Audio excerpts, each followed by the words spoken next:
రవిప్రకాష్ గారు నమస్తే అండి. నమస్తే అండి. సార్, తెలంగాణ రాష్ట్రం మొత్తం కూడా హైడ్రా గురించే చర్చ. మరి ముఖ్యంగా హైదరాబాద్లో హైడ్రా గురించి ఎక్కువ చర్చ నడుస్తుంది. అసలు ఏంటి ఈ చర్చ ఏంటి? అసలు హైడ్రా అంటే ఏంటంటారు? హైడ్రా అన్నదండి ఒక ఏజెన్సీ. ఓకే. GOMS 99 అని చెప్పేసి 18/7 లాస్ట్ 1.5 month బ్యాక్ ఓకే అండి. ఒక జియో ఎస్టాబ్లిష్ చేశారు. ఒక జియో చేశారు 899 జియో.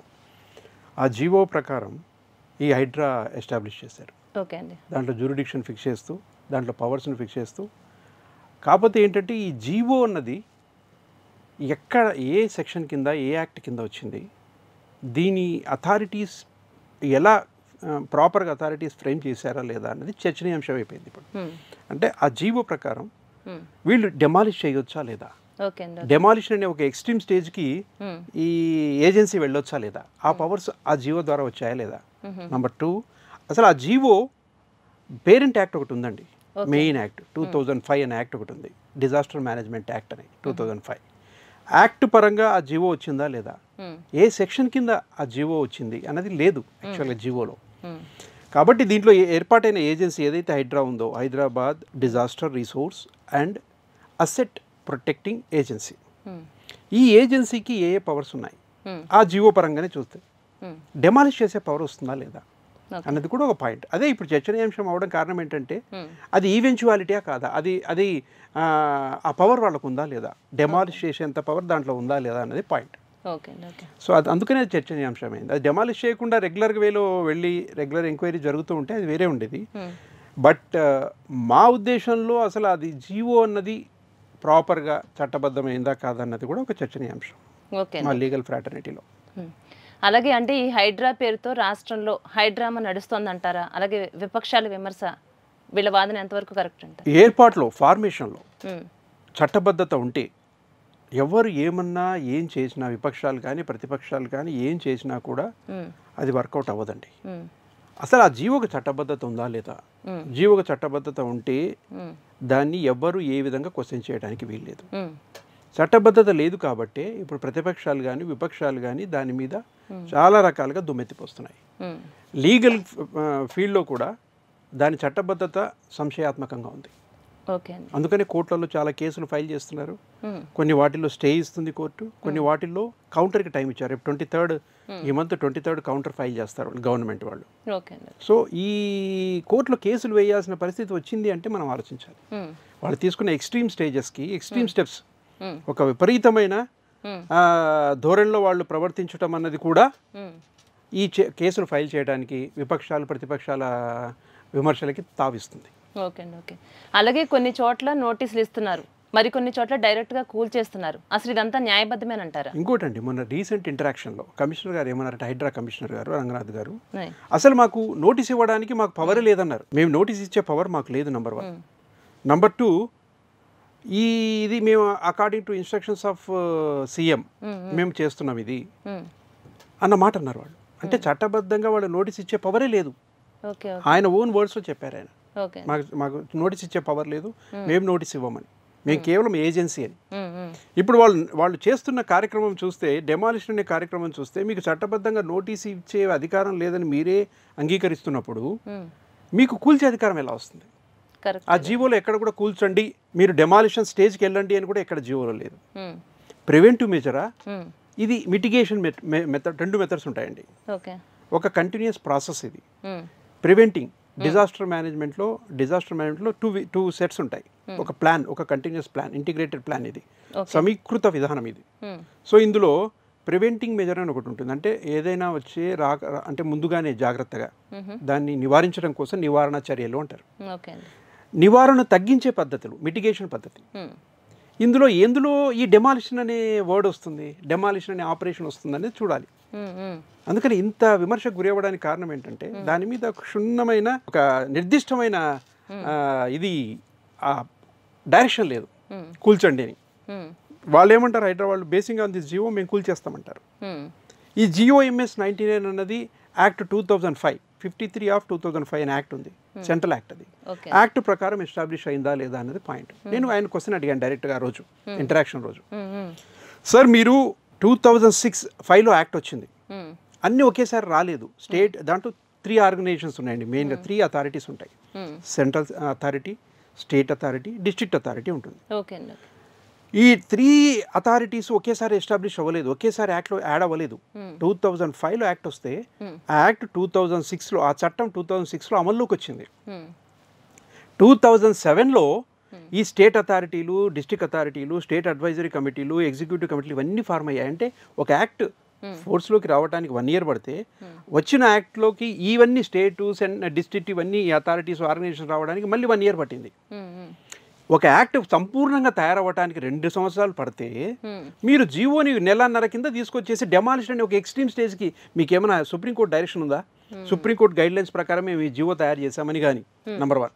నెంబర్ 2, చట్టంలోని ఈ ప్రొవిజన్ వల్ల, ఈ ప్రొవిజన్ను బేస్ చేసుకొని మేము ఈ చట్టాన్ని, ఈ జీవోని తయారు చేశామని ఎక్కడ చెప్పలేదు. మరి మీకు ఈ అధికారం ఎలా వచ్చింది అని అడిగారు. వారికి దాని మీద స్ట్రైట్ ఆన్సర్ ఇవ్వలేదు ఆయన. ఓకే. సో అంటే దాని అర్థం ఏంటి?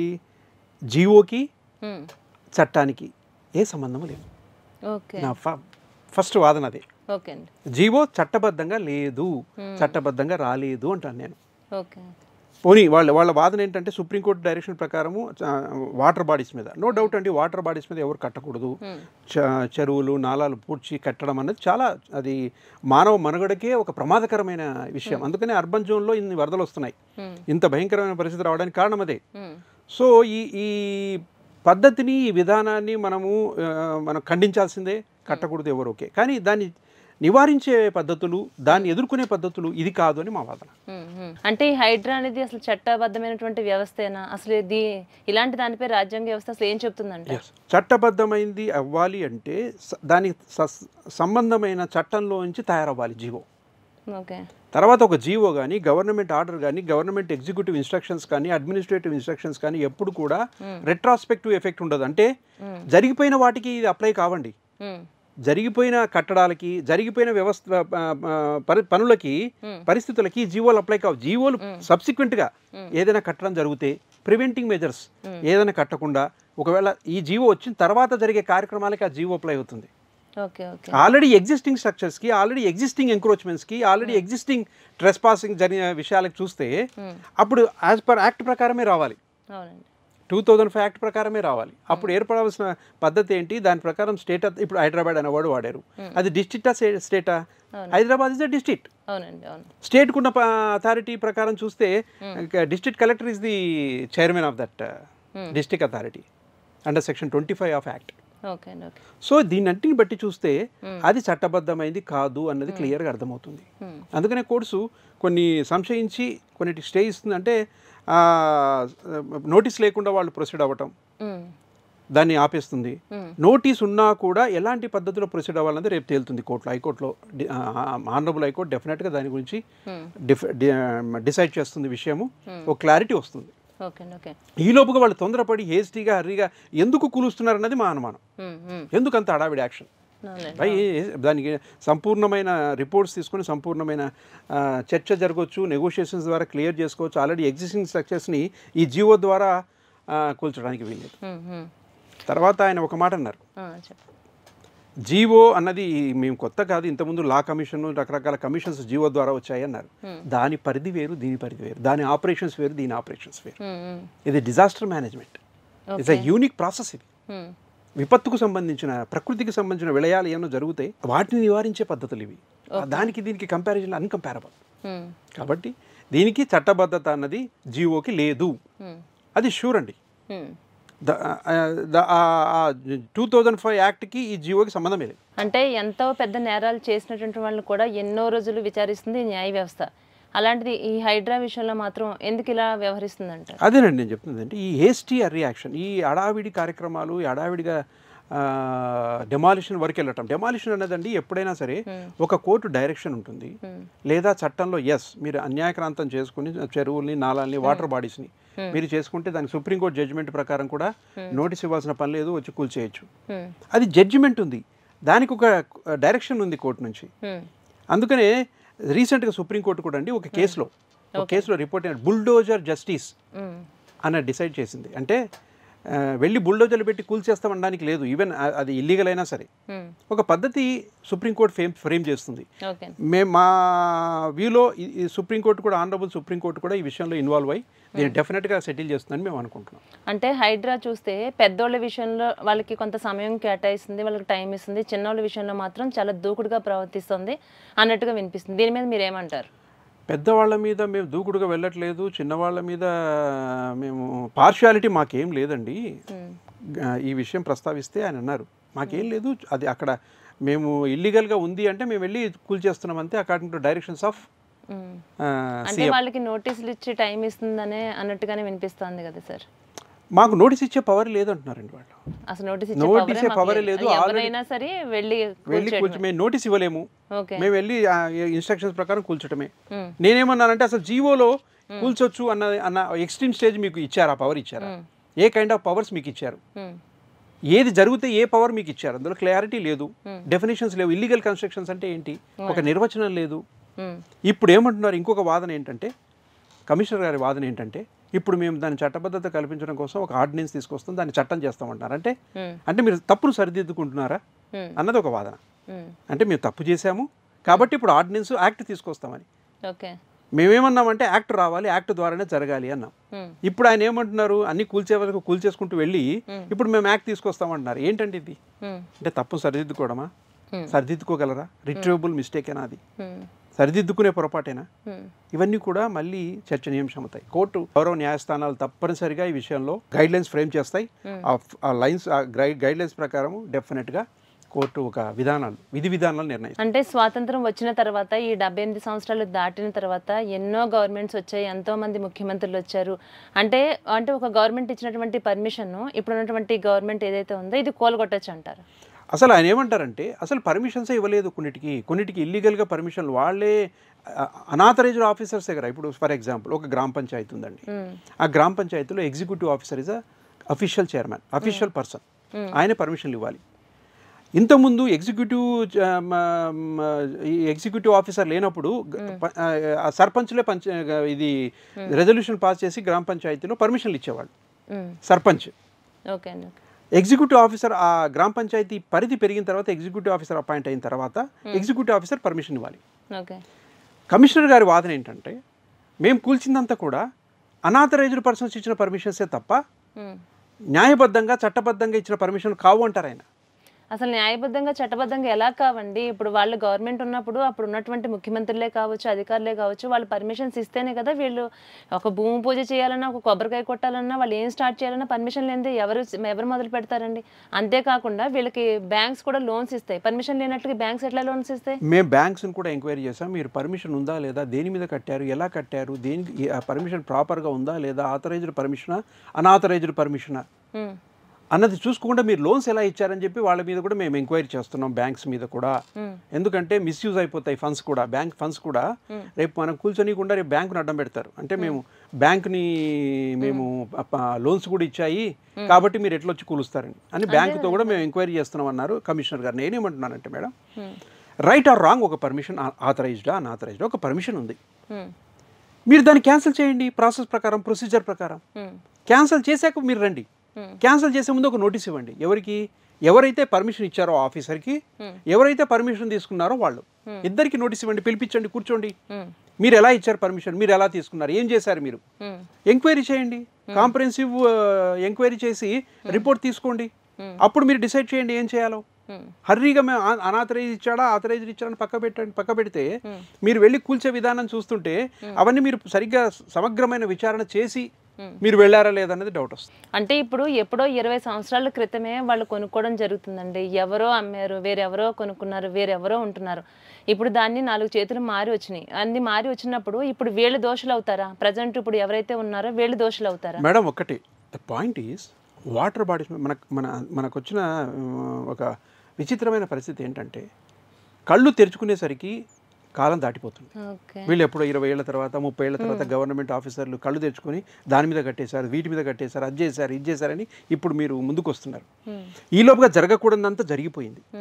అలా జరగకూడదు జరిగినప్పుడు మనం ఇప్పుడు చెయ్యాలి, దాన్ని సరిదిద్దాలన్నప్పుడు ఎలాంటి ప్రణాళిక రచించాలి?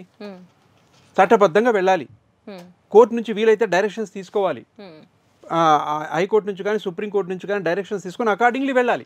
గౌరవ న్యాయస్థానాల పరిధిలో వాళ్ళు ఏదైనా వేశారు, దానికి సంబంధించి మీ ఆల్రెడీ జరిగిపోయింది, వీటిని ఎలా తీసుకోవాలి అంటే వెనక జరిగిన వాటికి ఎలా మనం చేసుకోవాలి, ఇప్పుడు జరగబోయే వాటికి ఎలాంటి యాక్షన్ తీసుకోవాలి, అది సెగ్రిగేట్ చేసుకొని ప్రాపర్గా కాంప్రహెన్సివ్గా వర్కౌట్ చేయాలి. అది కాకుండా వాటర్ బాడీస్ మీదండి మీరు 30 ఏళ్ళు కాదు 40 ఏళ్ళ తర్వాత ఎవరైనా కట్టినా కూడా తప్పే అండి, అది కాదనం. ఎస్, వాటర్ బాడీని ముట్టుకోకూడదు, అది is a property of the government. Government దాన్ని సంరక్షించుకోవాలా, పరిరక్షించుకోవాలా. అందులో గవర్నమెంట్ ఏం చేసింది, 10 ఏళ్ళు 20 ఏళ్ళు పరిరక్షించిందా, సంరక్షించిందా? అలాంటి లక్ష్యమే దానికి ఉండుంటే, ఆ లక్ష్యం దిశగా వాళ్ళు నడుచుంటే అది ఇప్పటి వరకు అది అన్యాక్రాంతం అయ్యేది కాదు కదండి. 20 ఏళ్ల తర్వాత మీ రక్షణలో మీ సంరక్షణలో లేదది. దాని అర్థం అది పరోక్షంగా గవర్నమెంట్ అంగీకరించాల్సిన విషయం ఏంటంటే మీ రక్షణలో ఉంటే అది వాళ్ళు ఇంక్రోచ్ అవ్వదు కదా. సో వాళ్ళు ఎలా ఇప్పుడు విక్టిమ్స్ అయిపోయారు, వాళ్ళకి ఎలా మీరు న్యాయం చేస్తారని చెప్పాలి కానీ వెళ్ళి మేము చట్టబద్ధమైంది ఆ వాటర్ బాడీస్ మీద కట్టకూడదు, నో డౌట్ అబౌట్ దాట్. కానీ అది చట్టబద్ధమైందా కాదని మనం అనే లోపల మీరు మీ చేతిలో కూడా ల్యాచెస్ ఉన్నాయి, మీరు కూడా నిర్లక్ష్యంగా అలసత్వం వహించారు ఇన్నేళ్ళు, కాబట్టి ఇవన్నీ జరిగాయి. అంటే మీ రక్షణలో మీ సంరక్షణలో అవి లేవు, మీ పరిపాలనలో లేదది. సో దానికి ఎట్లా మనం నిర్ణయం తీసుకోవాలి, దాన్ని ఎట్లా సెటిల్ చేయాలని ఆలోచించాలి తప్ప demolition is not the solution for this. Demolition is a extreme. అంత క్లియర్ అయిపోయి ఎస్ ఇది తప్పనిసరిగా చెయ్యాలి అనే కంక్లూజన్కు రావాలి అంటే ఎంతోమంది కూర్చోవాలి, న్యాయస్థానాలు డిసైడ్ చేయాలి, అప్పుడే మీరు వెళ్ళాలి. ఓకే అండి. ఫర్ ఎగ్జాంపుల్ ఎవరైనా సరే అప్పుడు జరిగిపోయిన విషయం జరిగిపోయిందండి, ఇప్పుడు ఎవరైనా ఒకటి తీసుకోవాలనుకుంటున్నా, ఒక ల్యాండ్ తీసుకోవాలనుకుంటున్నా, ఏమైనా చేయాలంటే వాళ్ళు అసలు ఎలా తెలుసుకోవాలి, ఇది ఇల్లీగల్ అని ఎలా తెలుసుకోవాలి, వాళ్ళు ఎట్లా తెలుస్తుందండి, వాళ్ళు ఎలాంటి జాగ్రత్తలు తీసుకోవాలంటారు మీ అభిప్రాయం ప్రకారం? ఎంతమంది మేము ఒక వ్యక్తి అమ్మే వ్యక్తికి టైటిల్ ఉందా, అమ్మే వ్యక్తికి హక్కు ఉందా, అమ్మే హక్కు ఉందా, కొనే వ్యక్తికి కరెక్ట్గా ఆ టైటిల్కి వస్తుందా లేదా, ఆ హక్కు వస్తుందా లేదా అని చూసేవాళ్ళం. అంటే కొనే వ్యక్తి ఎప్పుడు కూడా జాగ్రత్తగా ఉండాలి, బీ అవేర్, ఈ మస్ట్ బి అవేర్. తెలుసుకొని అన్ని విధాలుగా నష్టపోతాడు, రేపొద్దున ఏదో జరుగుతుంది కాబట్టి ఏది మనం కొనాలన్నా కూడా జాగ్రత్తగా ఆలోచించి మనం అన్ని విషయాలు క్షుణ్ణంగా తెలుసుకోవాలి. ఇప్పుడు జియోలాజికల్ ఎకలాజికల్ విషయాలు కూడా తెలుసుకోవాల్సిన పరిస్థితి వచ్చింది. అంటే భౌగోళిక పరిస్థితులు, అది దేని మీద కట్టాడు, లేఅవుట్ అప్రూవ్డా లేఅవుట్ కాదా, ఆ అప్రూవ్ లేఅవుట్ అయితే దేని మీద కట్టాడు, ఈవెన్ అప్రూవల్ ఉన్నా సరే వాటర్ బాడీస్ మీద ఉన్నట్టుగా ఇప్పుడు అన్ని విషయాలు బయటకు వస్తున్నాయి. అది వాటర్ బాడీయా, చెరువా, కుంట, ఏదో ఒకటి చూడాలి. అది దాని సర్వే ఆఫ్ ఇండియాని అప్రోచ్ అవ్వాలి, ఆ మ్యాప్స్ తీసుకోవాలి. అగ్రికల్చర్ ల్యాండ్ ఎలా పర్చేజ్ చేయాలి, ఒక రెసిడెన్షియల్ జోన్ ఎలా పర్చేయాలి, రెసిడెన్షియల్ ఏరియాని ఎలా పర్చేజ్ చేయాలి, ఇవన్నీ కూడా చాలా జాగ్రత్త తీసుకోవాలి.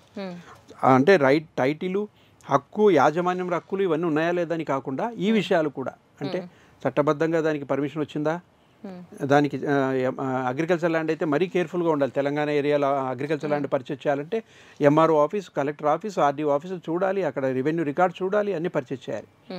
సో నెంబర్ 2 ముఖ్యంగా రేరా పర్మిషన్లు, హెచ్ఎండిఏ పర్మిషన్ ఉన్నాయా లేదా రెసిడెన్షియల్ ప్లాట్లకి, వీటికి ఇవన్నీ చూడాలి. వీటితో పాటు అడిషనల్గా ఇప్పుడు చూడవలసింది ఏంటంటే వాటర్ బాడీయా కాదా, చెరువులా, కుంటల మీద కట్టారా, దేని మీద కట్టారా, పర్మిషన్లు ఇచ్చారు, కట్టారు, రాంగ్ అది పర్మిషన్ అయ్యిండొచ్చు, వీళ్ళు కట్టేస్తారు, అమాయకంగా కొనేస్తారు, తక్కువకి వస్తుందంటే మనం కొనేస్తాం, కొనేసిన తర్వాత కోర్టుల చుట్టూ తిరగాల్సి వస్తుంది, లేకుంటే వాళ్ళు వచ్చి డెమాలిషన్, ఇప్పుడు ఇదిగో డెమాలిషన్ అనే ప్రాసెస్ వచ్చేస్తుంది. కాబట్టి మనం అన్ని రకాలుగా చూసుకోవాలి, జాగ్రత్తగా సర్వే ఆఫ్ ఇండియా మ్యాప్లు చెక్ చేసుకోవాలి, అది కుంటాక చెరువా లేకపోతే దేని మీద కట్టాడో చూసుకోవాలి, దాని మీద ముందుకెళ్ళాలి. అలాగే అక్రమ కట్టడాలు ఏమైతే ఉన్నాయి, అక్రమైనటువంటి కట్టడాలకు పర్మిషన్ ఇచ్చినటువంటి అధికారులకు కానీ, రిజిస్ట్రేషన్ చేయడానికి ఇచ్చినటువంటి ప్రభుత్వానికి కనుక అసలు శిక్షలు పడవంటారా? దీని మీద కోర్టు అసలు ఏం చెప్తుందంటారు? తప్పనిసరిగా అండి. ఇప్పుడు ఈ చట్టబద్ధంగా వాళ్ళ మీద చర్య తీసుకోవడానికి హైరార్కీ ఉంటుంది, వాళ్ళ మీద హైర్ ఆఫీసర్లు ఉంటారు. ఇప్పుడు సపోజ్ ఒక గ్రామ పంచాయతీలో ఎగ్జిక్యూటివ్ ఆఫీసర్ పర్మిషన్ ఇవ్వాలండి, కానీ అందులో ఎగ్జిక్యూటివ్ ఆఫీసర్ ఉండంగానే ఒక సర్పంచ్ పర్మిషన్ ఇచ్చాడు, ఒక రెజల్యూషన్ పర్చేస్ పర్మిషన్ ఇచ్చాడు, అది అనాథరైజ్డ్. అలాంటి పర్మిషన్ ఉన్న వాటి మీద నువ్వు ఎలా ఇచ్చావని వాళ్ళు హైర్ ఆఫీసర్ డిస్ట్రిక్ట్ ఆఫీసర్స్ ఉంటారు, స్టేట్ ఆఫీసర్స్ ఉంటారు, వాళ్ళ మీద చర్య తీసుకుంటారు, వాళ్ళని సస్పెండ్ చేయడం, డిస్మిస్ చేయడం, వాళ్ళ మీద రికవరీస్ చేయడం, ఇలాంటివి జరుగుతాయి. అది ఇంటర్నల్ వాళ్ళ సిస్టమ్ అది. అలాగే హైడ్రాపై అంటే ఇప్పటి వరకు హైకోర్టులో ఎన్ని పిటిషన్లు దాఖలు అయ్యాయి అంటారు? ఇన్ని మనం చెప్పలేము, చాలా ఫైల్ అవుతున్నాయి, ఇప్పటికి కూడా ఫైల్ అవుతున్నాయండి. ఒక్కొక్క కేసు ఇండిపెండెంట్ కేసు, అన్ని కేసులు ఒకే విధంగా, వీళ్ళు ఏం చేస్తారంటే ప్రతిదీ కూడా ఒకే విధంగా అన్ని రోగాలకు ఒకే మంది అన్నట్టుగా వెళ్తున్నారు. ఒక case varies from case to case, ఒక్కొక్క కేసు ఒక విధంగా ఉంటుంది. ఇందులో పరిధి వేరు, అందులో ఒక కేసు వేరు, ఇందులో ఇలా డిఫరెంట్ కేసెస్ వేస్తున్నారు. కొన్నిట్లో స్టే కూడా వచ్చింది, కొన్నిట్లో స్టే ఇవ్వట్లేదు. స్టే ఇవ్వకుండా కౌంటర్కి టైం ఇచ్చారు. అందుకే గవర్నమెంట్కి కౌంటర్ ఫైల్ చేయడానికి టైం ఇచ్చారు స్టేట్ గవర్నమెంట్కి. ఓకే. సో వాళ్ళు రేపు 23వ తేదీ చాలా మ్యాటర్స్ ఉన్నాయి, బ్యాచెస్ ఉన్నాయి, అవి ఇప్పుడు హీరింగ్ వస్తాయి. వాళ్ళు కౌంటర్ వేసిన తర్వాత హీరింగ్ పెట్టుకుంటారు, నెక్స్ట్ హీరింగ్ పడుతుంది. వాళ్ళు కౌంటర్ ఏం వేస్తారని we're eagerly waiting for that. Okay. ఇలాగే హైడ్రాకు సంబంధించినటువంటి కేసులు మీ దగ్గరికి ఏమైనా వచ్చాయండి? వచ్చాయండి, నా దగ్గరికి వచ్చాయి. కానీ నా దగ్గరికి రావటం అన్నది ఏంటంటే నేను అటు ఎంకరేజ్ చేయలేను, డిస్కరేజ్ చేయలేను. వై బికాస్ వాళ్ళు చెరువుల మీద కట్టేశారు. అది నాకు అగెనిస్ట్. చెరువులు కుంటలు కూర్చేసి కట్టేసి నా దగ్గరికి వచ్చారు, 2-3 వచ్చారు. దీన్ని మనం ప్రొటెక్ట్ చేయమంటారు. అది ఎలాంటిదంటే నడి రోడ్లో అందరూ చూస్తున్నాక మర్డర్ చేసో రేప్ చేసో నన్ను రక్షించమని వచ్చి ఒక అడ్వకేట్ను సంప్రదించడం లాంటిది నా దృష్టిలో. అవి ఏ అడ్వకేట్ కూడా అలాంటి పనులు చేయడు, అలాంటి కేసులు ఆర్గ్యూ చేయడు. అందరూ చూస్తుండగా బహిరంగంగా నేరం చేసి నన్ను రక్షించండి అని వచ్చి ఒక అడ్వకేట్ దగ్గరికి వస్తే అడ్వకేట్ ఎప్పుడు కూడా మనస్సాక్షి ఒప్పుకోదు. నా మనస్సాక్షి కూడా ఒప్పుకోలేదు. చెరువుల మీద కుంటల మీద ఎక్కడంట కట్టేసి ఇల్లీగల్ కన్స్ట్రక్షన్ చేసేసారు. అమాయకులు పేదవాళ్ళు తెలియక వచ్చిన వాళ్ళు నా దగ్గరకు వచ్చి ఉంటే తప్పనిసరిగా వాళ్ళ తరపున నేను కేసు వేసేవాడిని. నా దగ్గరికి 2-3 వచ్చారు కానీ బట్ ఐ రిజెక్టెడ్. మీరు తప్పు చేశారు, మిమ్మల్ని ఎంకరేజ్ చేస్తే ఏంటంటే ఇంకా భయంకరమైన తప్పులు చేస్తారు. ఇది తేలాలి, తేలిన తర్వాత ఏమైందో చెప్తాను. పంపించేశాను. జనాలు అయితే వేరే అడ్వకేట్ పంపించాడు, ఎందుకంటే ఫీజు వచ్చిందా చేసేమంటారు. But I'm against that principle. రేపు పొద్దున దీన్ని ఎంకరేజ్ చేస్తే వాడు ఇంకో పని చేస్తాడు.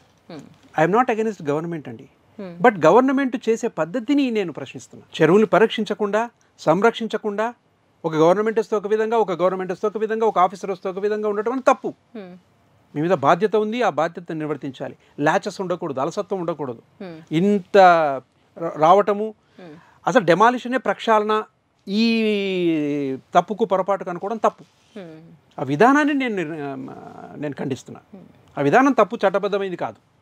బట్ ఆలోచన తప్పు, కరెక్ట్, సంకల్పం కరెక్ట్. అంటే చాలా ఏళ్ల కిందట నిర్మించుకున్నటువంటి నిర్మాణాలు ఏమైతే ఉన్నాయో వాళ్ళందరిలో కూడా ఒక రకమైనటువంటి వైబ్రేషన్స్ ఇవన్నీ చూస్తుంటే వాళ్ళలో చాలా తెలియనటువంటి భయం మొదలవుతుంది. ఇట్లా ఏళ్ల క్రితం నిర్మించుకున్నటువంటి నిర్మాణాలను వాళ్ళు కాపాడుకోవడానికి సాధ్యం కాదంటారు? అవుతుందండి. ఎందుకంటే ఈ జీవో ఏదైతే కేవలం జీవో అనే గవర్నమెంట్ ఆర్డర్ ద్వారా వాళ్ళు డెమాలిషన్ అనే ఎక్స్ట్రీమ్ ఒక విపరీతమైన స్థాయికి వెళ్ళారు. నేనేమంటున్నానంటే ఈ డెమాలిషన్ అనే ప్రాసెస్ ఒక విపరీతమైంది. ఇది ఈ జీవో ద్వారా మీరు డెమాలిష్ చేయడమే తప్పు.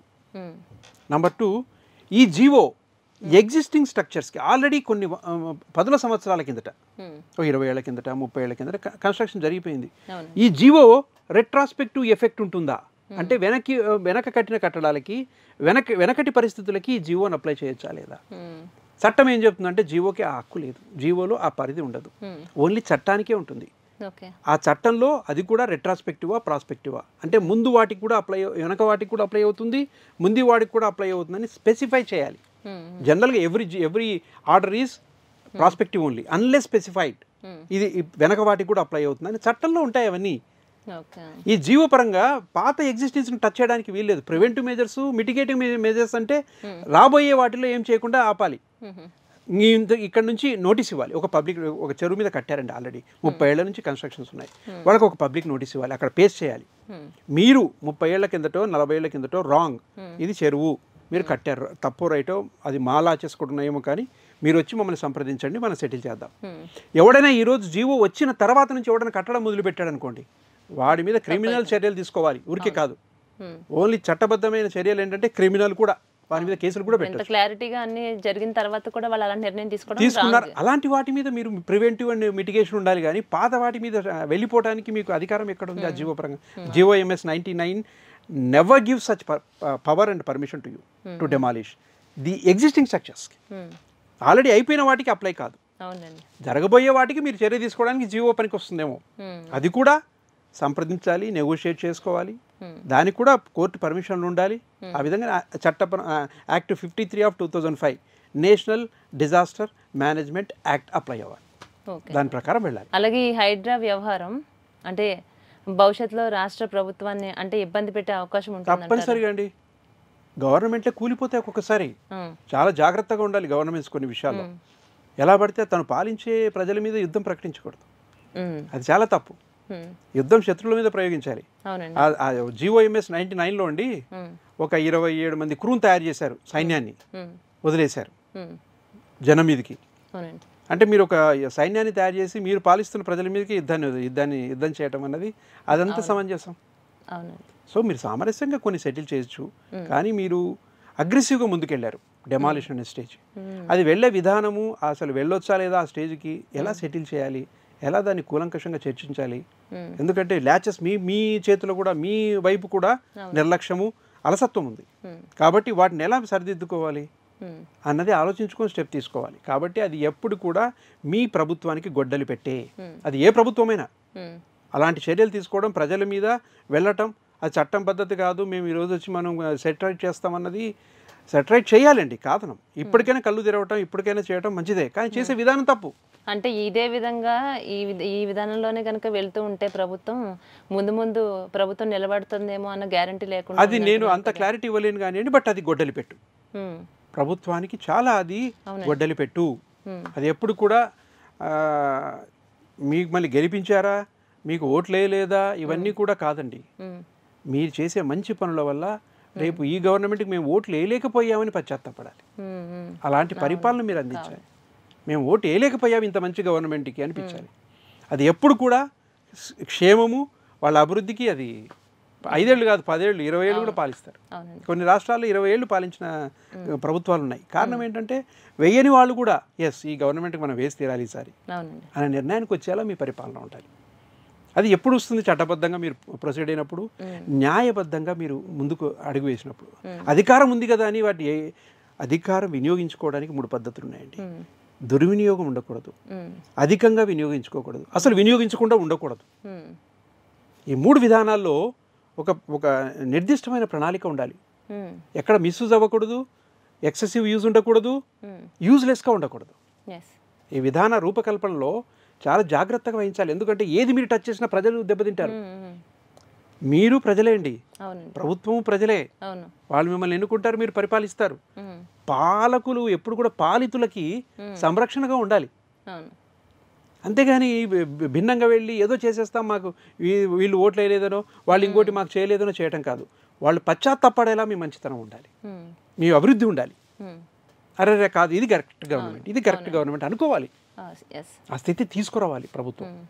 మంచి గవర్నెన్స్ అన్నది ఎప్పుడు కూడా చట్టబద్ధంగా ఉన్నప్పుడే ఉంటుందండి. లేకపోతే మహామౌలే కూలిపోతారు చట్టానికి వ్యతిరేకంగా పోతే. అది చెప్పాను నేను ఇంకో చోట కూడా, సింహం లాంటిది చట్టం, సింహం లాంటిది. దాంతో జాగ్రత్తగా ఉండాలి. ఎదురు పడ్డామంటే చాలా కష్టం, ఫాలో అవుతే హ్యాపీ. సింహాన్ని ఎంతసేపు అయినా ఫాలో అవ్వచ్చు, మంచిది కూడా, రాజమార్గం దాన్ని, అదాంటి చట్టం. కాబట్టి దాన్ని ఎదురు వస్తే మనం మిగలం. ఎవరైనా సరే, మహామౌరాలు ఇందిరాగాంధీ నిలబడలేకపోయింది. కాబట్టి ఇవన్నీ కూడా చట్టబద్ధంగా లేకపోవడం వల్లే, మీ పాలన లోపం వల్లే వస్తుంది అన్నట్టు అర్థం వచ్చేస్తుంది. మీ పరిపాలన ఏ చిన్న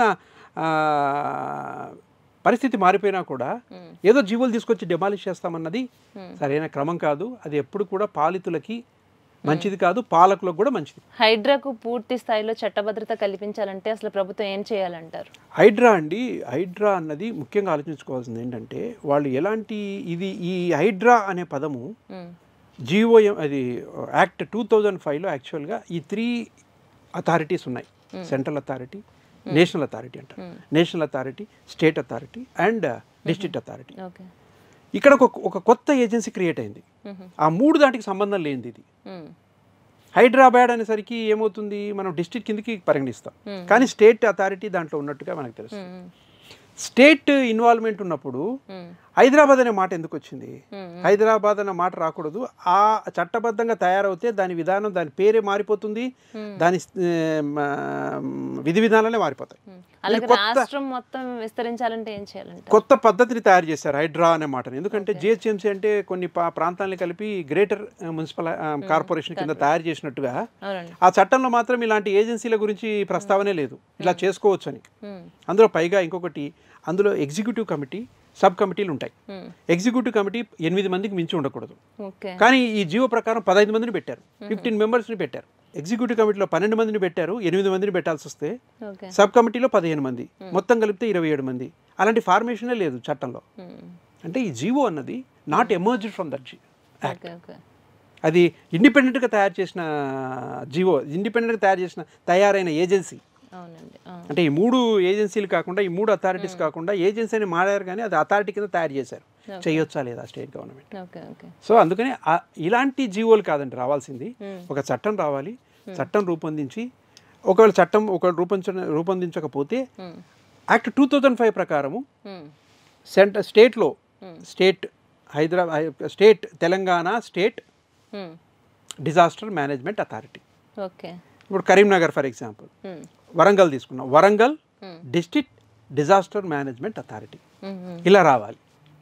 దానికి సపరేట్గా దానికి ఒక కోరం ఉంటుంది, దీనికి ఒక కోరం ఉంటుంది, దాని సబ్ కమిటీలు వేరుంటాయి, ఎగ్జిక్యూటివ్ కమిటీస్ వేరుంటాయి, దాని హెడ్ వేరుంటారు. స్టేట్కి సీఎం గారు హెడ్, డిస్ట్రిక్ట్కి వస్తే డిస్ట్రిక్ట్ కలెక్టర్ హెడ్. సో వాళ్ళు ఏదైనా విధానాలు రూపొందించాలంటే స్టేట్ లెవెల్లో డిస్ట్రిక్ట్ లెవెల్లో విధానాలు రూపొందిస్తారు, గైడ్లైన్స్ ఇస్తారు, కానీ అథారిటీ తీసుకోకూడదు. ఎవరు వాళ్ళు ఇండిపెండెంట్గా చేసుకోవాలని చట్టం చెప్తుంది. ఏ ఏజెన్సీ ఆ ఏజెన్సీ, ఏ అథారిటీ ఆ అథారిటీ కింద పనిచేయాలి. అలా చేయాల్సి వస్తే హైదరాబాద్ అనే పేరు పెట్టి ఇలాంటివి చేయకూడదు. దాంట్లో ఇంకొక వర్డ్ కూడా జీవోలో తెలంగాణ కోర్ అర్బన్ జోన్ అని, అలాంటి మాటలు ఎలా వాడారో అర్థం కాదు. అంటే ఇది కేవలం వాళ్ళ బ్రెయిన్ చైల్డ్లోంచి పుట్టిందే తప్ప చట్టం నుంచి పుట్టింది కాదు, వాళ్ళ ఆలోచన పరిధిలోంచి పుట్టింది. చట్టము దానికి సపోర్ట్ లేదు. అంటే ఇలాంటి సంస్థలు ఓన్లీ తెలంగాణలో మాత్రమే ఉన్నాయి అంటారా, లేకుంటే ఇతర రాష్ట్రాల్లో కూడా ఉన్నాయంటారా? తెలంగాణలో మాత్రమే అండి, ఇది రేర్ సర్కమ్స్టాన్సెస్, రేర్ కేసు ఇది, ఇక్కడే ఉంది. అదే అంటున్నా, జిహెచ్ఎంసీ లాగా దీన్ని కూడా మున్సిపల్ ఆఫీసర్స్ని పెట్టేసి కమిషనర్లుగా పెట్టేసి ఒక తయారు చేసేయచ్చు అనుకున్నారు. కానీ ఆ జిహెచ్ఎంసీలు తర్వాత ఇవన్నీ కూడా మున్సిపల్ వర్క్స్ చేయడానికి, కానీ డిజాస్టర్ వర్క్స్ చేయడానికి కాదు, మేనేజ్మెంట్ చేయడానికి కాదు. అది మున్సిపల్ వర్క్స్కి అర్బన్ జోన్ జీవోలో 99 జీవోలో అండి, municipal administration and urban zone, urban authorities ఈ ఇద్దరు కాంబినేషన్ అది. వాళ్ళు చేయాల్సిన పనులు డిజాస్టర్ మేనేజ్మెంట్కి how far they are concern with disaster management I'm not able to understand. వాళ్ళిద్దరిని పెట్టి చేయటం అదొకటి. నెంబర్ 2 ఏంటంటే స్టేట్ లెవెల్లో డిస్ట్రిక్ట్ లెవెల్లో సపరేట్గా రావాలి. ఒకవేళ మీరు దాన్ని చట్టబద్ధం చేయాలి అంటే సపరేట్గా వింగ్స్ రావాలి, సపరేట్ అథారిటీస్ రావాలి, ఏజెన్సీస్ రావాలి. అందుకని హైదరాబాద్ ఇది totally a new unknown to లా.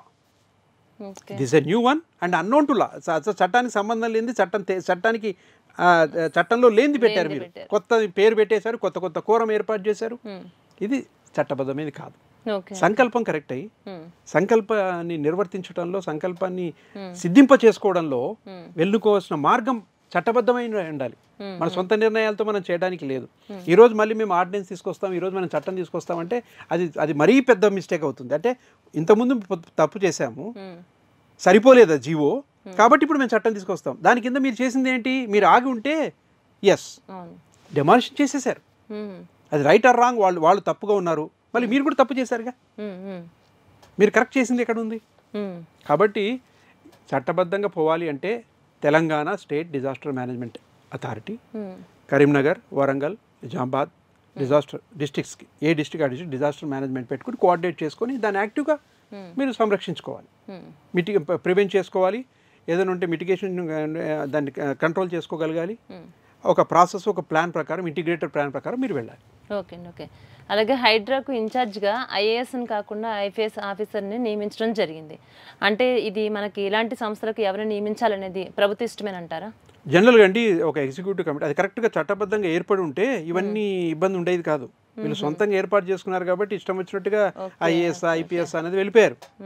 అది చట్టబద్ధమైనది అయితే CM is the head of the ex officio chairman of the executive committee స్టేట్లో, సీఎం. డిస్ట్రిక్ట్కి వస్తే district collector is the head of the authority executive committee. So CM గారు ఏం చేయాలి, ఎవరెవరిని పెట్టాలి, ఏంటి ఐపీఎస్ ఐఏఎస్ అవన్నీ కాదండి. ఐఏఎస్ ఐపీఎస్లు ఎవరిని అపాయింట్ చేసుకోవాలన్న దానికి there is no hard and fast rule. దాని గురించి ఐఏఎస్ఏ పెట్టాలి, ఐపీఎస్ పెట్టకూడదు అనడానికి లేదు. హెచ్ఎస్ దానికి సంబంధించి నో ప్రాబ్లం. బట్ అది ఎగ్జిక్యూటివ్ కమిటీ అన్నది స్టేట్ లెవెల్ ఎగ్జిక్యూటివ్ కమిటీయా డిస్ట్రిక్ట్ లెవెల్ ఎగ్జిక్యూటివ్ కమిటీ కూడా క్లారిటీ లేదు. అది కొత్త పదాలు యూజ్ చేశారు, Hyderabad disaster response and asset protecting agency. Yes good, పేరు బాగానే ఉంది. అసెట్ ప్రొటెక్ట్ ఎప్పుడు చేసుకోవాలి, మీరు ఎప్పుడు చేసుకో ఉండాలి. Number 2 Telangana core urban zone. ఈ పదం ఏంటో మరి అర్థం కాదు. వాళ్ళు స్పష్టంగా దాన్ని నిర్వచించాలి, నిర్వచనాలు రావాలి, డెఫినేషన్. అది యాక్ట్ వచ్చి ఉంటే అన్నీ వచ్చేవి, క్లియర్గా వచ్చేది. ఐఏఎస్ ఐపీఎస్ని పెట్టాలన్నది అన్న క్లారిటీ కూడా వాళ్ళకి ఈరోజు అది ఒక సంశయంగా, అది ఒక క్వశ్చన్గా, ఒక ప్రశ్నగా మారిందంటే వాళ్ళ ఫార్మేషన్ కరెక్ట్గా లేదని అర్థం. ఇప్పుడు ఇవన్నీ కూడా అక్రమ కట్టడాలు ఏమైతే ఉన్నాయో వాటి మీద ఫైట్ చేయడం, కోల్చడం జరుగుతుంది కదండి. అలాగే హుస్సేన్ సాగర్ చుట్టూ ఉన్నటువంటి ప్రభుత్వ కట్టడాలపై ఎవరైనా కోర్టుకు వెళితే అప్పుడు పరిస్థితి ఏంటంటారు? అక్రమ కట్టడము అన్నది మీరు అనేశారు. దాన్ని ఇంగ్లీష్లో అనువదిస్తే ఇల్లీగల్ కన్స్ట్రక్షన్ అంటే మీనింగ్ ఏంటండి? ఎక్కడన్నా మీనింగ్ ఉందా? దాని నిర్వచనం ఉందా ఎక్కడన్నా? లేదు. ఆన్సర్ అందులోనే వచ్చేసి అక్రమ కట్టడము అంటే మీరు పర్మిషన్ ఇచ్చిన వాటికి ఏం చెప్పాలి? మీరు పర్మిషన్లు ఇవ్వండి అక్రమ కట్టడమా? మీరు పర్మిషన్లు ఇచ్చింది కూడా అక్రమ కట్టడమా? ఏది అక్రమ కట్టడం ఇప్పుడున్న పరిస్థితుల్లో? ఈ చట్టబద్ధంగా ఈ చట్టంలో లేదండి ఇది. అక్రమ కట్టడం అన్న మాటకు నిర్వచనం లేదు 2005 యాక్ట్లో. ఈ జీవోలో కూడా ఎక్కడ కూడా ఇది అక్రమ కట్టడము, ఇది ఫైనలైజ్ అయితే ఇది అక్రమ కట్టడము, ఈ నిర్వచనం ప్రకారం ఇది అక్రమ కట్టడం అని తేలితే మేము కూల్చేస్తామని కూడా ఎక్కడా లేదు.